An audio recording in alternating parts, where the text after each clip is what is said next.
पतंजलि ने माफी मांग ही ली। ये हमारे लिए बहुत बड़ी खबर है।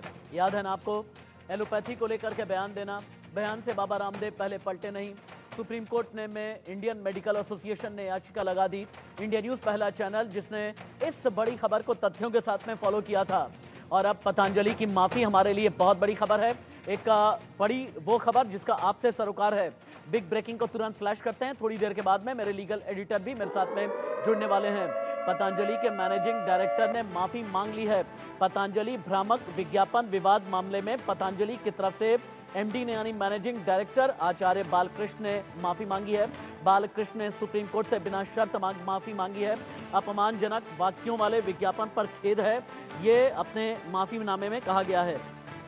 आपको एक बार हम दिखाते हैं कि जो एफिडेविट फाइल किया गया है उसमें क्या शब्द इस्तेमाल किए गए हैं। इससे पहले कि मैं अपने लीगल एडिटर के पास में चलूं, आप देख पा रहे हैं ये है वो पॉइंट जिस पॉइंट के तहत माफी मांगी गई है। इसमें कहा क्या गया है, the deponent on behalf of respondent number 5 submits an unqualified apology. मैं इसे और बड़ा करता हूं। अनक्वालिफाइड एपोलॉजी का मतलब होता है बिना शर्त माफी मांगना। यानी पतंजलि के मैनेजिंग डायरेक्टर आचार्य बालकृष्ण ने अपनी तरफ से एक एफिडेविट फाइल करते हुए सुप्रीम कोर्ट से भ्रामक विज्ञापन विवाद मामले में बिना शर्त माफी मांगी है। आगे देखें आप, unqualified apiology before this honourable court for the breach of the statement recorded in para 3 of the order dated 21/11/23। मेरे लिए ये दो शब्द बहुत खास हैं, अनक्वालिफाइड एपोलॉजी। मेरे लीगल एडिटर आशीष सिन्हा इस पूरे केस को पिछले लगभग 2 साल से फॉलो कर रहे हैं और सबसे पहले उन्होंने ही ये खबर ब्रेक की थी। आशीष के पास हम सीधे चलते हैं। आशीष, माफीनामे को और विस्तार पूर्वक आप बताएं, लीगली टेक्निकली अब ये केस कहां जाएगा, ये भी समझाएं आप आसान शब्दों में। देखिए राशिद जी, दरअसल आप पतंजलि के पास या फिर उनके एमडी जो है डायरेक्टर है बालकृष्ण, उनके पास अब कोई विकल्प बचा नहीं था। सुप्रीम कोर्ट से उन्हें माफी मांगनी ही थी, देर से या सवेर से उन्होंने माफी मांग ली है। लेकिन अब इस माफीनामे का जो केस है उस पर क्या फर्क पड़ेगा वो दर्शकों को समझना जरूरी है।